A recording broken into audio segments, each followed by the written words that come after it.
Duplicate ચાની ભૂકીનો જથ્થો ઝડપાયો છે। બ્રાન્ડેડ ચાની ભૂકીના નામે ડુપ્લિકેટ ચા વેચાતી હતી।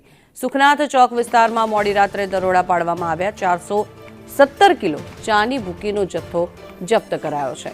કુલ 25,000નો મુદ્દામાલ પોલીસે ઝડપી પાડ્યો। કંપનીના અધિકારીઓએ સાથે રાખીને આ તપાસ હાથ ધરવામાં આવી હતી। એ ડિવિઝન પોલીસે વેપારીની અટકાયત કરી છે। ચાની ભૂકીના નામે ડુપ્લિકેટ ચાનું વેચાણ કરવામાં આવતું હતું।